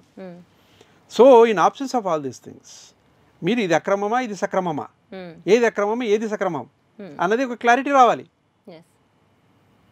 హుస్సేన్ సాగర్ ఇప్పుడు వాటర్ బాడీ, హుస్సేన్ సాగర్ గత 50 ఏళ్ళుగా గత 100 ఏళ్ళుగా ఎంతవరకు విస్తృత ఫుల్ ట్యాంక్ లెవెల్ వచ్చినప్పుడు, ఎస్పెషల్ ఎఫ్టీఎల్లో వచ్చినప్పుడు ఎంత పరిధిని, మొన్న ఒక 10 years బ్యాక్ అనుకుంటానండి వరదలు వచ్చాయి, చాలామంది చుట్టుపక్కల జోన్స్ అన్ని కూడా మునిగిపోయాయి. సో అది అంటే ఫుల్ ట్యాంక్ లెవెల్ వచ్చి నిండిపోతే ఎంతవరకు పరిధి విస్తరిస్తుందో ఆ పరిధి అంతా కూడా వాటర్ జోనే. కంపల్సరీ కొట్టిపడేయాలి, ఏది ఉంచకూడదు అక్కడ, చాలా వరకు పోతాయి. ఇప్పుడు దానికి సమాధానం ఇవ్వాలి. దానికి పర్మిషన్లు వచ్చింటాయి కదా, ఏదో ఆఫీసర్ ఇచ్చుంటాడు కదా, రైట్ ఆర్ రాంగ్ పర్మిషన్లు వచ్చాయి కదా, ఇప్పుడు వాటిని ఎలా డీల్ చేస్తారు మీరు? ఇది ప్రభుత్వానికి పెద్ద సవాల్ అండి. అందుకని ఏదైనా చేసుకున్న వాడికి చేసుకున్నంత అని దాని పని చేసేటప్పుడు చట్టబద్ధంగా మనం చేసుకుని న్యాయ నిపుణుల సలహాలు చేసుకొని ఉంటే ఇంతవరకు వచ్చేది కాదు. మేమేదో ఎక్సైజ్ చేసామండి, చాలా చేయకుండానే ఇంత దిగామన్నారు రంగనాథ్ గారు. మీరు అంత దిగి ఉంటే ఇన్ని కేసులు ఎందుకు పడతాయండి? ఇప్పుడు మీరు ఫేస్ చేయాలి. రేపు పొద్దున మీరు యూ హ్యావ్ టు ఫైల్ ఏ కౌంటర్లో ఏం రాయబోతున్నారు, ఏం చెప్పబోతున్నారు అందరూ చూస్తారు, అందరికీ తెలుస్తుంది విషయం. కాబట్టి అది వాటర్ జోన్ ఫుల్ ట్యాంక్ లెవెల్కి వచ్చినప్పుడు మొత్తం ఎంతవరకు నిండుతుంది పరిధి, ఎంత పరిధి నిండుతుంది అనేది కూడా ఒక పాయింట్ వస్తుంది. ఆ విధంగా చూస్తే ప్రతి వాటర్ బాడీ సుమారుగా ఎఫ్టీఎల్ వచ్చినప్పుడు చుట్టుముట్టు కట్టేశారు. ఇప్పుడు సగం హైదరాబాద్ పోవాలి అంటే ఆ ఖైరతాబాద్ ఇటు అటు అశోక్ నగర్, గాంధీనగర్ ఇవన్నీ పోవాలి. అక్కడంతా వాటర్ వచ్చేసాయండి, మొత్తం మునిగిపోయింది. మరి దెన్ అది వాటర్ బాడీ కదా. అంటే మనం హార్ష్గా మనం చేయబోయే పనులు కూడా మనం దాన్ని ఆలోచించుకోకుండా చేయకపోతే అది మనకి ఎలా చుట్టుకుంటుందో చూసుకోవాలి గవర్నమెంట్. అది ఒక కలెక్టివ్ రెస్పాన్సిబిలిటీ గవర్నమెంట్ అన్నది. కాబట్టి అది ఎప్పుడు కూడా అది వాళ్ళకి ఎప్పుడు అది దెబ్బే తగులుతుంది. అంటే ఇకపై ఎలాంటి న్యాయపరమైనటువంటి చిక్కులు రాకుండా ఉండాలి అంటే కనుక అసలు బిల్డర్స్ ఏం చేయాలంట? బిల్డర్స్ ఎప్పుడు కూడా అండి వాళ్ళు ఒకటి ఆలోచించాల్సింది ఏంటంటే ప్రాపర్గా లేఅవుట్, ప్రాపర్గా పర్మిషన్స్, ప్రాపర్గా చట్టబద్ధంగా వెళ్ళి న్యాయ నిపుణుల సలహా తీసుకొని ప్రొసీడ్ అవ్వాలి. ఆ విధంగా నా దగ్గర క్లయింట్స్ కొంతమంది వచ్చేవాళ్ళు, ఇది లేఅవుట్ అది వేయడానికి కుదరదు, అట్లా వేయడానికి వీలు లేదంటే ఈ అడ్వకేట్లను అప్రోచ్ అవుతే మనం బిజినెస్ చేయలేమంటారు. ముఖ్యంగా నన్ను అప్రోచ్ అయిన వాళ్ళు నువ్వు చెప్పినది వింటే మేము బిజినెస్ చేయలేమన్నారు. నేనేమన్నానంటే నాణ్యత అన్నది నీ పనిలో ఉంటే నువ్వు ఈరోజు కోటీశ్వరుడు అయ్యా కూడా భయపడుతూ ఉన్నావు, కానీ భయపడిన రోజు ఒక రోజు వచ్చినప్పుడే నువ్వు కోటీశ్వరుడు అవుతావు. అదే నీకు ధనం, అదే నీకు ఫెచింగ్, అదే గుడ్ విల్. నీ దగ్గరికి 100 మంది రావడానికి అదే కారణం. నీ పనిలో నాణ్యత చూసే నీ దగ్గరికి వస్తారు. ఈరోజు పని అయిపోయింది, ఈరోజు లేఅవుట్ తెచ్చాం, ఆయనకి ఏదో ఆఫీసర్కి డబ్బు ఇచ్చాం, మనం లేఅవుట్ ఏం చేసాం, అయిపోయింది అమ్మేసి వెళ్ళిపోయాం. కానీ బిల్డర్ కూడా జాగ్రత్తగా అన్నీ చేస్తే ఎందుకు నిలబడదండి? ఇప్పుడు కొంతమంది బిల్డర్స్ చట్టబద్ధంగా వెళ్ళారు. అప్పట్లో చాలా మంచి బిల్డర్స్ ఉన్నారు కొంతమంది. వాళ్ళు చట్టబద్ధంగా వెళ్ళారు, చట్టబద్ధంగా పర్మిషన్లు ఇచ్చారు, వాళ్ళు కట్టారు, అమ్మారు. వాటికి ఏం ఇంతవరకు ప్రాబ్లం రాలేదు. మళ్ళీ ఎందుకు నీ లేఅవుట్లు అట్లా అవుతున్నాయి? మీ దాంట్లో చట్టబద్ధత లేదు, పర్మిషన్స్ లేవు, హెచ్ఎండిఏ పర్మిషన్ తీసుకోరు, రేరా పర్మిషన్స్ తీసుకుంటే అనవసరంగా డబ్బు కట్టాలి, మేము అమ్ముకుంటే మార్జిన్ రాదు, వీళ్ళకు కోట్లు రావాలి కదా. సో మాకు ఈరోజు రావాలి, అమౌంట్ రావాలి అంటే మేము అన్ని బైపాస్ చేయాలి, రూల్స్ అండ్ రెగ్యులేషన్స్ చేస్తే డబ్బు వస్తుంది. ఈ బలహీనత వల్లే వాళ్ళ రెప్యుటేషన్ దెబ్బతింటుంది. అది బలహీనత అవ్వకూడదు. బలం ఏంటంటే పనిలో నాణ్యత ఉండటం బలం. ఈరోజు మీకు 10 రూపాయలు వచ్చిందనుకోండి, ఎస్ మహాభాగ్యం, హ్యాపీగా ఫీల్ అవ్వండి. రేపు 100 రూపాయలు తీసుకొస్తుంది. అదే పనిలో నాణ్యత ఉంటే టైం పట్టవచ్చు, అది పట్టదు, మనం ఆలోచించలేము. ఆ టైం ఎందుకు, ఇప్పుడే మనం సంపాదించాలి, కోటీశ్వరం అయిపోవాలి. ఈ బలహీనత వల్లే అదేవిధంగా వాళ్ళు కొనేవాళ్ళు కూడా మాకేదో తక్కువకు వస్తుంది, రేపు పొద్దున ఇక్కడ ఏదో పెద్ద బ్రహ్మాండమైన ప్రాజెక్ట్ పడుతుంది, ఈరోజు 10 రూపాయలు ఉన్నది రేపు 100 రూపాయలు అవుతుందంట అని చెప్పడం వినటం మన బలహీనత. అది ఇది ఎమోషన్స్, వీక్నెసెస్. వీటి మీద వాళ్ళు వాళ్ళు పబ్బం గడుపుకుంటారు, వాళ్ళు బిజినెస్ చేస్తారు, మీరు రేపు పొద్దున గగ్గోలు పెడతారు అది కాలేదని, కోట్ల చుట్టూ తిరుగుతుంటారు. ఎందుకండి ఇవన్నీ అవసరమా? పనిలో నాణ్యత లేక. అలాగే అంటే నా నిర్మాణానికి అన్ని అనుమతులు ఉన్నాయి, అయినా కూడా హైడ్రా నుంచి నాకు నోటీస్ వచ్చింది. అలాంటి వాళ్ళు మీ దగ్గరికి ఎవరైనా లేదండి, మీరేం చెప్తారు? హైడ్రా నోటీస్ ఎవరికి ఇవ్వలేదు. అసలు హైడ్రా అన్నది నోటీస్ ఇంతవరకు ఇవ్వలేదు. ఇంతకుముందు ఇచ్చిన నోటీసుల మీద వాళ్ళు ప్రొసీడ్ అయ్యామన్నారు, నంబర్ 1. నంబర్ 2, మాకు అసలు నోటీస్ ఇచ్చే పవరే లేదన్నారు వీళ్ళు. అన్నప్పుడే ఆ క్వశ్చన్ వచ్చింది. పవర్ లేనప్పుడు, నోటీస్ ఇచ్చే పవర్ కూడా లేనప్పుడు డెమాలిషన్ పవర్ ఎట్లా వచ్చింది మీకు? ఎవరు ఇన్స్ట్రక్షన్స్ బేస్ చేసి మీరు డెమాలిష్ చేస్తున్నారు అనేది కూడా అడిగాం. తర్వాత పర్మిషన్లు, నోటీసులు ఇవన్నీ కూడా సమగ్ర విచారణ జరగకుండా ప్రొసీడ్ అయ్యారు హైడ్రా. కాబట్టి వాళ్ళు చట్టబద్ధంగా వాళ్ళు చర్య తీసుకొని వాళ్ళు చట్టబద్ధంగా ఈరోజు రేపు దాన్ని ఆర్డినెన్స్ తీసుకొచ్చి దాన్ని చట్టబద్ధం చేసినా కూడా జరిగిపోయిన వాటి గురించి గవర్నమెంట్ ఏం చేయాలన్నది కూడా ఆలోచించుకోవాల్సి వస్తుంది. చివరిగా చెప్పండి, అంటే ఈ హైడ్రా దూకుడు నేపథ్యంలో ప్రజలకే కావచ్చు, అధికారులకే కావచ్చు, మీరు ఇచ్చే సలహాలు ఏమని చెప్తారు? ఒకటండి, ఏదైనా ఇప్పటివరకు జరిగిన వాటిల్లో ఏ కేసు ఆ కేసు డిఫరెంట్. అన్ని కేసులు ఒకటే కాదు. ఏ కేసులో ఏ విధంగా జరిగింది, ఇప్పటివరకు ఎలా జరుగుతూ వచ్చింది అన్నది ఇండిపెండెంట్ తీసుకోవాలి. ప్రతి కేసు ఇండిపెండెంట్గా తీసుకోవాలి, దాన్ని సమగ్రంగా విచారణ చేయాలి. విచారణ చేసి అందరికీ నోటీసులు ఇచ్చి అందరినీ పిలిపించి కూర్చొని మాట్లాడి నెగోషియేట్ చేసి ఆల్రెడీ ఎగ్జిస్టింగ్ స్ట్రక్చర్స్కి 20 అంతస్తులు కట్టారు, 30 అంతస్తులు కట్టారు, 30 ఏళ్ల నుంచి ఉన్నారు, మీరు కళ్ళు కనపడలేదండి గవర్నమెంట్కి? ఈరోజు వచ్చి మేము సెటరైట్ చేస్తామంటున్నారు. వాటిని బట్టి మీరు డెమాలిష్ చేశారు. ఇప్పుడు దాన్ని ఎలా రిట్రీవ్ చేసుకుంటారు మీరు? రేపు పొద్దున కోర్టు మీరు చేసింది తప్పు అంటే తీర్పిస్తే దాన్ని ఎలా మీరు దాన్ని రిట్రీవ్ చేసుకుంటారు? ఎలా దాన్ని సరిదిద్దుకోగలరు? నంబర్ 1. నంబర్ 2, ఇప్పుడు కాబోయే వాటి గురించి, ఇప్పుడు ఎవరైనా కట్టబోయే వాటి గురించి చర్యలు తీసుకోవాలంటే మీరు ఎలాంటి నిర్ణయాలు తీసుకోవాలి, ఎలాంటి చట్టం పాస్ చేసి ముందుకెళ్ళాలి, ఎలాంటి యాక్ట్ రావాలి అన్నది కూడా మీరు సమగ్రంగా కూర్చొని మాట్లాడాలి. ఇంకొకటి, అటు బయ్యర్ కానీ, ఇటు కొనేవాళ్ళు కానీ, ఇటు బిల్డర్స్ కానీ, ఓనర్స్ కానీ, రీసెంట్ సుప్రీంకోర్టు జడ్జిమెంట్ అండి, బయ్యర్లని ఇబ్బంది పెడితే ఏదైనా విషయంలో అటు ఓనరు ప్లస్ బిల్డర్ ఇద్దరు రెస్పాన్సిబుల్ అని ఉంది. ఆ ల్యాండ్ ఓనరు, బిల్డర్ బయ్యర్ని ఇబ్బంది పెట్టొద్దు అని సుప్రీంకోర్టు చెప్పింది రీసెంట్ జడ్జిమెంట్. తర్వాత బుల్డోజర్ జస్టిస్ అని రీసెంట్గా ఆనరబుల్ సుప్రీంకోర్టు చెప్పింది. ఎలా పడితే అలా మీరు బుల్డోజర్ తీసుకెళ్ళి కూల్చకూడదు, అది ఇల్లీగల్ అయినా సరే ఒక పద్ధతి ఉంటుంది, ఒక ఫ్రేమ్ ఉంటుంది. కమిషనర్ గారు ఏమన్నారంటే అది మాకు అప్లై కాదు, ఇది వాటర్ బాడీల మీద మీరు కట్టింది, అది ఇల్లీగల్ కన్స్ట్రక్షన్, పర్మిషన్ లేకుండా తీసుకున్నారు కాబట్టి బుల్డోజర్ జస్టిస్ అన్నట్టు సుప్రీంకోర్టు చెప్పింది అన్నారు. నో, దాని అర్థం దాన్ని మీరు అర్థం చేసుకోవాల్సిన విధానం ప్రాపర్గా ఉండాలి. అందులో బుల్డోజర్ వద్దన్నారు అంటే ఇందులో ఏమంటారో వెయిట్ చేసి చూడాలి కదా. ఈ రోజు కూడా డెమాలిషన్ చేసి రేపు డెమాలిషనే మీకు పరమావధిగా భావించి ముందుకు వెళ్ళిపోవడం అనేది ఎంతవరకు సమంజసం? సార్, అలాగే అపార్ట్మెంట్స్లో ఫ్లాట్లు తీసుకుంటుంటారు కదండి, వాళ్ళు అసలు ఎలాంటి జాగ్రత్తలు తీసుకోవాలంటారు? తప్పనిసరిగా అండి, అది అసలు పర్మిషన్ ఉందా లేదా, అసలు ఆ లేఅవుట్ పర్మిషన్ ఉందా, కన్స్ట్రక్షన్ పర్మిషన్ ఉందా, వాడు ఒక ఫర్ ఎగ్జాంపుల్ అంటే ఒక 300 గజాలు దాంట్లో ఒక బిల్డర్ కడుతున్నాడు అండి. సార్, మీ మాటకు నేను అడ్డొస్తున్నాను. అంటే ఇప్పుడు ఫర్ ఎగ్జాంపుల్ ఒక 200 గజాలు 300 గజాలు ఒక ల్యాండ్ ఉందండి, బిల్డర్ తీసుకున్నాడు ల్యాండ్ ఓనర్ దగ్గర, దాన్ని కన్స్ట్రక్షన్ చేస్తున్నాడు. దానికి ఒకవేళ ప్రభుత్వం ఒక 3 స్టేర్స్ 4 స్టేర్స్ వరకు పర్మిషన్ ఇచ్చింది అనుకుందామండి. కానీ బిల్డర్ ఏం చేస్తాడు, అది ఏదో ఒక రకంగా దాన్ని ఒక 5-6 ఫ్లోర్స్ వరకు వాళ్ళు వేసేస్తారు పర్మిషన్ లేకుండా కూడా. అట్లా వేసినప్పుడు అది భవిష్యత్తులో ఏదైనా ప్రమాదకరమైన అంటారా? కంపల్సరీ అండి. ఇప్పుడు బీఆర్ఎస్ స్కీమ్ అని బిల్డింగ్ రెగ్యులేషన్ స్కీమ్ అని ఒకటి వస్తుంది. అది ఒక గవర్నమెంట్ ఇస్తుంది, ఒక గవర్నమెంట్ ఇవ్వదు. అదేం పర్మనెంట్ స్కీమ్స్ కాదు అవి. సో ఈ బిల్డర్కి ఇప్పుడు నా దగ్గర క్లయింట్స్ చాలా మంది వస్తారు అలాగే, సార్ మా బిల్డరు పైన 3 అంతస్తుల వరకు పర్మిషన్ ఇస్తే 7 అంతస్తులు కట్టేసి ఈ బిల్డింగ్ షేరింగ్ లో మీకు 5 ఇస్తానంటున్నాడు మమ్మల్ని, దానికి పర్మిషన్ లేవంట. అంటే ఫస్ట్ నేను ఒకటే కనుక్కో, మన పర్మిషన్ ఎంతవరకు వచ్చింది? వీటికి ఏంటంటే ఆ బిల్డర్ నా దగ్గరకు వచ్చాడు, వచ్చి నోనో ఇది మిగతా వాటికి కూడా పర్మిషన్ వస్తుందంట సార్, రెగ్యులేషన్ అవుతుందంట అని చెప్పి అన్నాడు. అంటే వెరీ ద ప్రూఫ్. రేపు రాకపోతే వచ్చి డెమాలిష్ చేస్తుంది. సార్, ఫర్ ఎగ్జాంపుల్ ఒక మనం అనుకున్న విధంగానే ఒక 3 ఫ్లోర్స్ 4 ఫ్లోర్స్ వరకు పర్మిషన్ ఇచ్చారు అనుకుందామండి, రిమైనింగ్ కూడా వాళ్ళు వేస్తారు, ఒక 4-5 వేసేస్తారు. మరి వాటికి రిజిస్ట్రేషన్ అవుతాయి కదా సార్, మరి రిజిస్ట్రేషన్ ఎట్లా? అదే అండి దురదృష్టకరమైన విషయం ఏంటంటే మనం ఇప్పుడు లేఅవుట్ చూసి దాని పర్మిషన్లు ఎంతవరకు వచ్చాయో చూసి, దానికి చట్టబద్ధత ఉందా లేదా చూసి, చట్టబద్ధంగా తయారు చేశారో చూసి, ఇవన్నీ సబ్ రిజిస్ట్రార్లు చూడట్లేదు. అదే తన దగ్గరికి వస్తే 4th ఫ్లోర్ సేల్ షెడ్యూల్లో ఉంటుంది. అది దానికి మార్క్ చేసి సబ్ రిజిస్ట్రార్ ఈ 4th ఫ్లోర్కి అక్కడ లేఅవుట్లో పర్మిషన్ ఉందా లేదా అని వెరిఫై చేసేయాలి. చేయకుండా కానీ పర్మిషన్ ఇచ్చి రిజిస్ట్రేషన్ జరిగినప్పటికీ కూడా రైట్ రాదు. 4th ఫ్లోర్ అంటే ఏంటి, మీకు independent house is different from apartments అండి, ఫ్లాట్స్ డిఫరెంట్. 4th ఫ్లోర్కి పర్మిషన్ లేనప్పుడు అది ఇల్లీగల్ కన్స్ట్రక్షన్, ఇల్లీగల్. దాన్ని లీగలైజ్ రిజిస్ట్రేషన్ అయినంత మాత్రం లీగలైజ్ అవ్వదు. ఓకే. కాబట్టి ఇందులో సబ్ రిజిస్ట్రార్ల మీద కూడా చర్య తీసుకోవాలి. సబ్ రిజిస్ట్రార్స్ కూడా చాలా కేర్ఫుల్గా ఉండాలి. మరి వీళ్ళు ట్యాక్స్లు పే చేయడం ఇవన్నీ నార్మల్గా జరుగుతూనే ఉంటాయి అయ్యిండొచ్చండి. ట్యాక్స్లు పే చేసినంత మాత్రాన, సబ్ రిజిస్ట్రార్ రిజిస్ట్రేషన్ చేసినంత మాత్రాన ఆ చట్టబద్ధత కాదు, అది చట్టబద్ధమైందే కాదు. దానికి ఒకవేళ గవర్నమెంట్ స్కీమ్ వచ్చి బీఆర్ఎస్ జరిగింది అనుకోండి, ఇప్పుడు కొన్ని నామ్స్ ఉంటాయి మేడం, కొన్ని నామ్స్ ఉంటాయి. ఆ నామ్స్ ప్రకారమే కట్టాలి. 200 గజాల మీద 10 అంతస్తులు కడతానంటే దానికి స్టెబిలిటీ రావాలి. కన్స్ట్రక్షన్ టెక్నికాలిటీస్ అన్ని సపోర్ట్ చేయాలి కదా.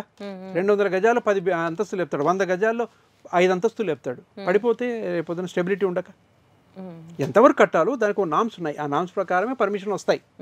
300 గజాలకి 3 ఫ్లోర్స్, 4 ఫ్లోర్స్ అకార్డింగ్లీ.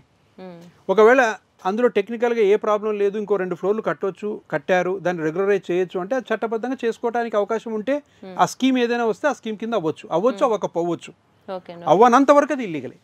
అలాగే ఒకవేళ అంటే ఈ వెంచర్స్ ఏమైతే పొలాలు ఏమైతే ఉంటాయో వాటిని వెంచర్స్గా మార్చాలి అంటే అసలు వాటిని ఏం చేయాల్సి ఉంటుంది? కన్వర్షన్ చేయాలండి. కన్వర్షన్ పర్మిషన్స్, అది అన్ని అగ్రికల్చరల్ జోన్స్ అంటే అది రెసిడెన్షియల్ కింద కన్వర్ట్ అవ్వాలంటే కొన్ని నామ్స్ ఉన్నాయి. ప్రతిదీ కూడా కన్వర్ట్ అవ్వడానికి లేదు. అగ్రికల్చర్ నుంచి నాన్ అగ్రికల్చర్, అది రెసిడెన్షియల్కి కన్వర్షన్, అది బఫర్ జోన్స్ ఉండొచ్చు, అది కేవలం అదేది ఫార్మ్ హౌసెస్ కన్స్ట్రక్షన్ అంటే ఫార్మ్ ల్యాండ్ జోన్స్ ఉండొచ్చు. కాబట్టి ప్రతి ల్యాండ్ కన్వర్ట్ అవ్వడానికి లేదు. కన్వర్షన్ కూడా ఒకసారి ఇల్లీగల్ కన్వర్షన్స్ ఉంటాయి, ప్రాపర్ కన్వర్షన్స్ ఉండవు. But provided the basic permission is conversion permission ఉండాలి. అగ్రికల్చర్ నుంచి నాన్ అగ్రికల్చర్ కిందకి పర్మిషన్ యాక్ట్ ఉంది, చట్టం ఉంది, ఆ చట్టబద్ధంగా కన్వర్షన్ అవ్వాలి. ఓకే అండి. అలాగే మనకి బ్యాంక్స్ లోన్ తీసుకుంటాం కదండి, ఆ తర్వాత అవి ఇల్లీగల్ అని తెలిసిన తర్వాత అప్పుడు ఏం చేయాలంటారు? బ్యాంక్ అంతే అండి. బ్యాంకు అందుకనే బ్యాంకు లీగల్ అడ్వైజర్స్ కూడా ప్రాపర్గా అడ్వైస్ ఇవ్వాలి. వాళ్ళు కరెక్ట్గా లోన్ దేనికి ఇస్తున్నాం, దానికి చట్టబద్ధంగా అసలు కన్స్ట్రక్షన్ అయితే కన్స్ట్రక్షన్ అయి ఉంటే దానికి పర్మిషన్ ఉందా లేదా, కరెక్ట్ ప్రాపర్ వెంచరా కాదా, పర్మిషన్ ఉన్న వెంచరా కాదా, పర్మిషన్లు ఏ విధంగా ఉన్నాయి, ఎంతవరకు పర్మిషన్ ఉన్నాయి. 5th ఫ్లోర్కి అసలు పర్మిషనే ఉండదు, వాడికి 3 ఫ్లోర్స్ వరకే పర్మిషన్ వచ్చి ఉంటుంది, 5th ఫ్లోర్ లోన్ ఇచ్చి ఉంటుంది బ్యాంకు. కూల్ చేసినటువంటి బంగ్లాలు ఏమైతే ఉన్నాయో కూల్ చేసిన వాటికి వీళ్ళు మళ్ళీ లోన్ కట్టలేరు కదండి. లోన్ కట్టలేకపోతే బ్యాంక్స్ కూడా ఏం చేయడానికి లేదండి, ఎందుకంటే వాళ్ళ అలసత్వం కూడా ఉంటుంది. వెంటనే ఇది మనం డిఫెన్స్ పెట్టుకోవచ్చు. మీరు ఇప్పుడు ఏమవుతుందంటే ఒకరి మీద ఒకరు వేసుకోవడమే. ఇప్పుడు మీరు ఎలాంటి వాటికి మీరు పర్మిషన్ ఇచ్చారు మీరు చూసుకున్నారా? పర్మిషన్ లేని దానికి అనాథరైజ్డ్ కన్స్ట్రక్షన్స్కి మీరు లోన్ ఇచ్చారు, అది కూలగొట్టాం మేము. కొన్నవాడేం కూలగొట్టుకోలేదు, ఆరు వెళ్ళిపోలేదు కట్టకుండా, కానీ అది కూలిపోయింది. వీడేమంటాడు, నేను ఇవ్వనంటాడు లోను. అప్పుడు బ్యాంక్స్ ఏ విధంగా రికవర్ చేసుకుంటాయి? తప్పు వాళ్ళ చేతిలో ఉంది కదా, బ్యాంక్ చేతిలో. ఎలా రికవర్ చేసుకుంటాయి? ఇప్పుడు అది తప్ప రైట్ అంటే దాని అర్థం అది తప్పని మాకు చెప్పి కన్సిల్ చేసి మమ్మల్ని ఇవన్నీ మా దగ్గర దాచిపెట్టి మీరు మా దగ్గర లోన్ తీసుకున్నామని బ్యాంకు డిఫెన్స్ తీసుకోగలదా? అదే అట్ ద సేమ్ టైం కొన్నవాడు ఎవరైతే పొజిషన్లో కొన్నవాడు నాకు ఇవన్నీ తెలియదు, అదే పర్మిషన్ ఉందా లేదా చూసుకోలేదో నేను కొన్నానని వాడంటాడు, ఎవరు డిఫెన్స్ వాళ్ళు తీసుకుంటారు? దానికి మళ్ళీ కోర్టు ఇంటర్ఫియర్ అవుతుంది డెఫినెట్గా. మళ్ళీ న్యాయస్థానాలే దానికి తీర్పు ఇవ్వాలి. అది జరగబోయే విషయాలు ఉంటాయి ఇప్పుడు. ఇంకా ఈ బర్నింగ్ విషయాల్లో కంపల్సరీ ఆ ఇష్యూస్ అన్నీ కనెక్టెడ్ ఇష్యూస్ అన్నీ వస్తాయి ఇప్పుడు బయటికి. అంటే ఓవరాల్గా నాకు ఏం అర్థమైంది అంటే మనం ఏదైనా ఒక ప్రాపర్టీ కొనాలనుకున్నాము అంటే కనుక ఖచ్చితంగా ముందు వెళ్ళి అడ్వకేట్ని కలిస్తే బెటర్ అన్నమాట. అడ్వకేట్ను కలవాలండి. మీరు ఒక అడ్వకేట్ను కలిసి మీరు తీసుకున్న ఒపీనియన్ క్రాస్ చెక్ కూడా చేయించుకోవాలి ఇంకొక అడ్వకేట్ ద్వారా. ఓకే. అల్టిమేట్గా మీరు క్షేమంగా ఉండాలి. కొన్న ప్రాపర్టీని మీరు సంతృప్తికరంగా మీరు ఎంజాయ్ చేయగలగాలి. కాబట్టి ఒకే అడ్వకేట్ కంప్లీట్గా కాంప్రహెన్సివ్గా మీకు రిపోర్ట్ ఇస్తాడని చెప్పలేం, ఒపీనియన్ ఇస్తాడని. మీకు ఇంకొకరిని కూడా చూపించుకోవచ్చు, వాళ్ళు కూడా కంకరెంట్గా వాళ్ళు కూడా సేమ్ ఒపీనియన్ ఇస్తే హ్యాపీగా మీరు పర్చేజ్ చేయొచ్చు. ఇప్పుడు ఏంటి అడిషనల్గా వాటర్ బాడీస్ చూడాలి, చెరువు కుంట చూడాలి, లేఅవుట్ పర్మిషన్ ఉన్నా సరే ఉంది అని ముందుకు వెళ్ళిపోవడం కాదు. ఉన్నా సరే మిగతా విషయాలు కూడా భౌగోళిక విషయాలు అన్ని విషయాలు కూడా మనం దృష్టిలో పెట్టుకొని లీగల్ ఒపీనియన్ ఇవ్వాల్సి వస్తుంది. మేము అందుకని సర్వే ఆఫ్ ఇండియా మ్యాప్ తీసుకురమ్మంటాం. ఇప్పుడు ఇంకా అన్నీ అడుగుతాం. సో దీని ఫుల్ ట్యాంక్ లెవెల్ ఎంతవరకు ఉంది, ఇవన్నీ తీసుకురమ్మంట. ఒకవేళ వాటర్ బాడీ అయితే మన దాంట్లోకి వస్తుందా లేదా, ఒక సర్వే నెంబర్లో వాటర్ బాడీ ఉంటుంది, ఒక సర్వే నెంబర్లో రెసిడెన్షియల్ బాడీ అంటే నాన్ వాటర్ బాడీ ఉంటుంది. సో అలాంటప్పుడు వాటిని కలపడానికి లేదు.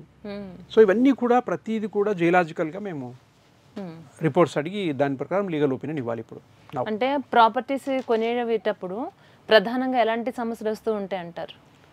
టైటిల్ పరంగా జనరల్గా కొన్న వ్యక్తి అమ్మిన వ్యక్తి నుంచి సరిగ్గా ఓనర్షిప్, టైటిల్ అంటే యాజమాన్య హక్కులు తమకి సంక్రమించాయా లేదో చూసుకోవాలి. Okay okay. ఎవరి నుంచి కొంటున్నామో ఆ వ్యక్తి ఎవరి నుంచి కొన్నాడు, అది సొంత ప్రాపర్టీయా, తన పూర్వీకుల నుంచి వచ్చిన ఆస్తియా, అలా అయితే ఆ పూర్వీకుల మధ్య అంటే వాళ్ళ మధ్య కుటుంబ సభ్యుల మధ్య ఎలాంటి సెటిల్మెంట్ జరిగాయి, అమ్మే వ్యక్తికి అమ్మే రోజు కరెక్ట్గా ఎక్స్క్లూజివ్ రైట్ ఉందా లేదా, సంపూర్ణమైన హక్కులు ఉన్నాయా లేదా చూసుకోవాలి. ఆ వ్యక్తికి ఎలా వచ్చాయి ఇవన్నీ కూడా లింక్ డాక్యుమెంట్స్ అని చెక్ చేసుకోవాలి. వీలైతే అగ్రికల్చర్ ప్రాపర్టీ అయితే అన్ని రెవెన్యూ అథారిటీస్ నుంచి మనము పర్మిషన్స్ చూడాలి, చెక్ చేసుకోవాలి. అప్పీల్స్ ఏమైనా పెండింగ్ ఉన్నాయో చూసుకోవాలి. తర్వాత కోర్టులలో కూడా ఏమైనా పెండింగ్ ఉన్నాయో చూసుకోవాలి. పెండింగ్ కేసులు ఏమైనా చూసుకొని పర్చేజ్ చేయాలి. కేసులు పెండింగ్ ఉన్నప్పుడు పర్చేజ్ చేయడం అంత మంచిది కాదు, దాన్ని లిస్ట్ పెండెన్స్ అంటారు. కాబట్టి అలాంటి వాటి జోలికి మనం వెళ్ళకూడదు. అది అంటే హైదరాబాద్కు దూరంగా తెలంగాణలో ఎకరాల్లో మనం చాలా దూరంగా మనం కొనుక్కోవాలని ఇన్వెస్ట్మెంటర్లు అందరూ చూస్తుంటారండి. ఇన్వెస్టర్లు అసలు వీళ్ళు ఎలాంటి జాగ్రత్తలు తీసుకుంటే మంచిది అంటారు? అదే అండి, మొత్తం రెవెన్యూ రికార్డ్. ఇప్పుడు అగ్రికల్చర్ ప్రాపర్టీ ఒక పద్ధతిలో కొనాలి, రెసిడెన్షియల్ ప్రాపర్టీ ఒక పద్ధతిలో కొనాలి, ఫార్మ్ ల్యాండ్ సిస్టమ్ ల్యాండ్స్ ఉంటాయి వాటిని ఒక పద్ధతిలో కొనాలి, మూవబుల్ ప్రాపర్టీస్ అంటారు అంటే షేర్లు, డివిడెన్స్, తర్వాత డిబెంచర్స్ ఎలా కొనాలి, ఇవన్నీ కూడా ఎలా కొనాలి. మూవబుల్ అండ్ ఇమూవబుల్, చరాస్తులు. చరాస్తిని ఎలా కొనాలి, స్థిరాస్తిని ఎలా కొనాలి. స్థిరాస్తిలో 2 రకాలు. ఆ స్థిరాస్తులు ఏంటి, వ్యవసాయ భూములు ఉంటాయి, నివాస యోగ్యమైన భూములు ఉంటాయి. వాటిని ఎలా కొనాలి, వీటికి సపరేట్గా ప్రతిదానికి కూడా మనము జాగ్రత్తగా అంచనా వేసి లీగల్ ఒపీనియన్ తీసుకొని ముందుకెళ్ళాలి. తొందర పడితే మాత్రం సమస్య వస్తుంది. ఈరోజు తక్కువకు రావచ్చు, ఈరోజు మీకు ఫ్యూచర్లో ఏదో వస్తుందన్న అపోహ ఉండొచ్చు మీకు, కానీ అదంతా కూడా డెల్యూషన్స్. అవి వస్తే హ్యాపీ, లేకపోతే ప్రస్తుతం బీపీ. అలాంటి స్థితిలో మనం ఉండకూడదు ఎప్పుడు. అది రవిప్రకాష్ గారు, ఫైనల్గా చెప్పండి. ఇళ్ల స్థలాలు కొనేటటువంటి వాళ్ళే కావచ్చు, అపార్ట్మెంట్స్లో ఫ్లాట్స్ కొనుక్కునేటటువంటి వాళ్ళే కావచ్చు, ఎవరి దగ్గరైనా బిల్డర్స్ కూడా వాళ్ళు ల్యాండ్స్ తీసుకుని కట్టేటటువంటి వాళ్ళకైనా కావచ్చు, మీరు ఏం చెప్పదలుచుకున్నారండి? ఎలాంటి జాగ్రత్తలు తీసుకోవాలని మీరు చెప్పదలుచుకున్నారు? కొనే వ్యక్తి ఎప్పుడు కూడా అండి, చట్టం ఏం చెప్తుందంటే బీ అవేర్. జాగ్రత్త పడి కొనేటప్పుడు నష్టపోయేది ఎవరంటే కొనేవాడు. అమ్మేవాడు హ్యాపీగా వెళ్ళిపోతాడు కట్టేసి, బిల్డర్ ఏమో కట్టేసి తన షేర్ తన అమ్మేసుకొని వెళ్ళిపోతాడు. ఫైనల్గా పడేది ఎవరికి? కొనేవాడికి. కాబట్టి బయ్యర్ బీ అవేర్, జాగ్రత్తగా చూసి అమ్మే వ్యక్తికి రైట్ ఉందా లేదా, అమ్మే వ్యక్తి తనకు అమ్మే హక్కు ఉందా లేదా. సేలియబుల్ ఇంట్రెస్ట్ అంటారు దాన్ని. కొందరికి రైట్ ఉంటుంది కానీ సేలియబుల్ ఇంట్రెస్ట్ ఉండదు. ఇప్పుడు ఒక ఫ్యామిలీ ప్రాపర్టీ అనుకోండి, అందరికి షేర్ ఉంటుంది. ఈ వ్యక్తి తన ఒక్క షేర్ అమ్ముకుంటా అంటే కుదరదు కదా. కాబట్టి అమ్మే వ్యక్తి కూడా అమ్మే హక్కు ఉందా లేదా చూసుకోవాలి. అది ఎలా వచ్చింది, తరతరాల నుంచి వచ్చిందా, యాన్సెస్టర్ ప్రాపర్టీ, పూర్వీకుల ప్రాపర్టీయా, లేకపోతే వేరే వాళ్ళ నుంచి కొన్నారా, తరతరాలు వచ్చిందా, ఒక 30 సంవత్సరాలు కనీసం ఒక లింక్ డాక్యుమెంట్స్ చూసుకోవాలి. అగ్రికల్చరల్ ప్రాపర్టీ అంటే చాలా కేర్ఫుల్గా కొనాలి. ఎస్పెషల్లీ తెలంగాణలో కొనాలి అంటే చాలా కేర్ఫుల్గా కొనాలి. ఎందుకంటే ఇక్కడ చాలా చట్టాలు వచ్చాయి. నిజాం గవర్నమెంట్ 56, 55 ఆ ప్రాంతంలో చాలా చట్టాలు వచ్చాయి. దాని ప్రకారం చూసి అగ్రికల్చర్ ప్రాపర్టీ కొనాలి. ఒక 15 to 20 చట్టాలు వచ్చాయి, దాని ప్రకారం కొనాలి అగ్రికల్చర్ ల్యాండ్. హౌస్ సైట్స్ అంటే ఆ లేఅవుట్ కరెక్ట్ ఉందా, పర్మిషన్ కరెక్ట్ వచ్చాయి, రేరా పర్మిషన్లు, హెచ్ఎండిఏ పర్మిషన్లు, ఈ పర్మిషన్ కరెక్ట్గా వచ్చాయా లేదా. నెంబర్ 2. నెంబర్ 3 ఈజ్ వాటర్ బాడీయా కాదా, ఇది ఫుల్ ట్యాంక్ లెవెల్లో ఉందా, బఫర్ జోన్లో ఉందా, ఇవి కూడా చూసుకొని మనం జాగ్రత్తగా కొనాలి. కొనేవాడు జాగ్రత్తగా ఉండాలి, అమ్మేవాడికి అమ్మే హక్కు ఉందని చూసుకోవాలి. బిల్డర్ కరెక్ట్గా పోతున్నాడా లేదో చూసుకోవాలి. బిల్డర్ కూడా నేను చెప్పేది ఏంటంటే, మీ ఛానల్ ముఖంగా ఈరోజు మేము ఏదో చేసేస్తాం సంపాదిద్దామని కాదండి. చట్టబద్ధంగా మీరు వెళ్తే, చట్టాన్ని అనుసరిస్తే మీకు హ్యాపీ. ఎదురొస్తే బీపీ, చట్టానికి ఎదురొస్తే బీపీ. అది ఎవరైనా సరే, అది ఎలాంటి వాడైనా, ఎంతటి వాడైనా సరే కోర్టు ముందు వచ్చి నిలబడాల్సి వస్తుంది. అలాన్నీ అంత అవసరమా ఎవరికైనా? హ్యాపీగా వాళ్ళు అమ్మాలి, సంపాదించుకోవాలి, బిజినెస్ చేసుకోవాలి. బిజినెస్లో నాణ్యత ఉంటే మిమ్మల్ని ఎవరు కోసం చేయలేరు. కొనేవాడు పక్కాగా కొంటే మిమ్మల్ని ఎవరు కోసం చేయడు. అమ్మేవాడు అమ్మే హక్కును కరెక్ట్గా విడుదల చేస్తే ఎవ్వరు వాని కోసం చేయరు. వాడు మళ్ళీ ఇంకోసారి కోర్టుకు రావాల్సిన పని ఉండదు. కోర్టు కూడా అనుకుంటుందండి, మా దగ్గరికి రావాలి ప్రతి ఒక్కడని అనుకోదు. వీలైనంత వరకు అలాంటి రాకుండా ఉండడానికే ప్రయత్నం చేస్తుంది కోర్టు కూడా.